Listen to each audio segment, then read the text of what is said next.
Assalamualaikum warahmatullahi wabarakatuh. Perkenalkan, nama saya Suhartati, calon guru penggerak angkatan 4 dari SMA Negeri 1 Leces Kabupaten Probolinggo. Pada kesempatan kali ini saya akan melaksanakan modul 2.1 yaitu koneksi antar materi. Apa yang dimaksud dengan pembelajaran berdiferensiasi dan bagaimana hal ini dapat dilakukan di kelas? Ingatlah satu persatu murid di kelas Anda. Bagaimanakah karakteristik setiap anak di kelas Anda? Tahukah Anda apa kekuatan mereka? Bagaimana gaya belajar mereka? Apa minat mereka? Siapakah yang paling menyukai kegiatan kelompok? Siapakah yang justru selalu menghindar saat bekerja kelompok? Siapakah yang paling senang menulis? Siapakah yang lebih senang berbicara? Semua hal tersebut adalah sesuatu yang harus kita pahami dalam pembelajaran berdiferensiasi. Setiap harinya, tanpa disadari, guru dihadapkan oleh keberagaman yang banyak sekali bentuknya. Mereka secara terus-menerus menghadapi tantangan yang beragam dan kerap kali harus melakukan dan memutuskan banyak hal dalam satu waktu.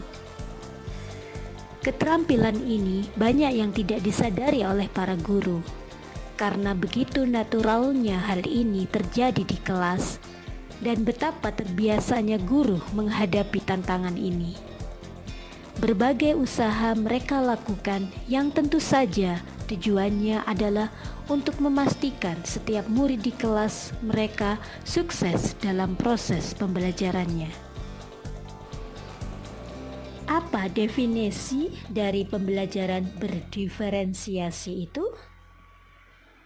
Menurut Tomlinson, pada tahun 2001, di halaman 45, pembelajaran berdiferensiasi adalah usaha untuk menyesuaikan proses pembelajaran di kelas untuk memenuhi kebutuhan belajar individu setiap murid.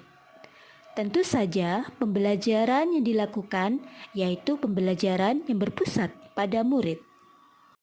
Pembelajaran berdiferensiasi adalah serangkaian keputusan masuk akal atau common sense yang dibuat oleh guru yang berorientasi kepada kebutuhan murid. Keputusan-keputusan yang dibuat tersebut adalah terkait dengan 1. Tujuan pembelajaran yang didefinisikan secara jelas dalam kurikulum. 2. Bagaimana guru menanggapi atau merespon kebutuhan belajar murid. 3. Lingkungan belajar yang mengundang murid untuk belajar. 4. Bagaimana manajemen kelas yang efektif. Dan kelima, melakukan penilaian berkelanjutan. Berikut ini bagaimana guru merespon kebutuhan belajar para murid. Melakukan identifikasi kebutuhan belajar dengan lebih komprehensif dilakukan agar dapat merespon dengan lebih tepat terhadap kebutuhan belajar para murid. Mengidentifikasi atau memetakan kebutuhan belajar murid berdasarkan 3 aspek. Yang pertama yaitu kesiapan belajar atau readiness murid. Kedua yaitu minat murid. Dan ketiga, profil belajar murid. Tomlinson, tahun 2001.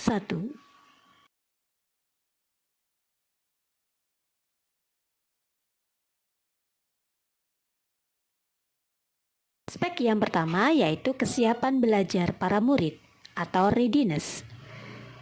Apakah yang dimaksud dengan kesiapan belajar para murid?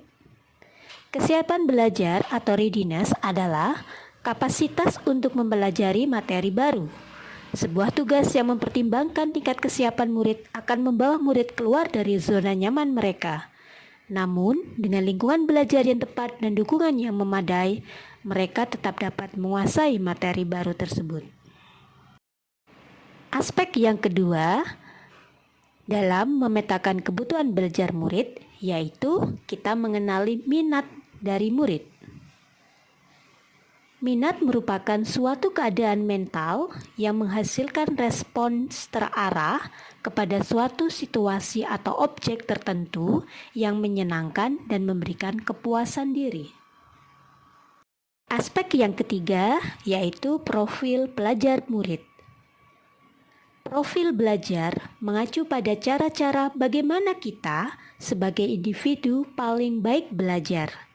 Tujuan dari mengidentifikasi atau memetakan kebutuhan belajar murid berdasarkan profil belajar adalah untuk memberikan kesempatan kepada murid untuk belajar secara natural dan efisien.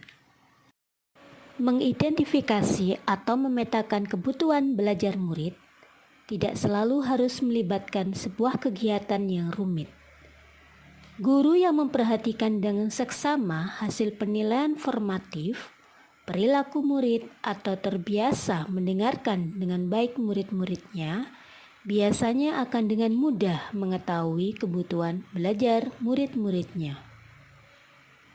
Terima kasih, salam semangat, sehat, dan bahagia. Wassalamualaikum warahmatullahi wabarakatuh.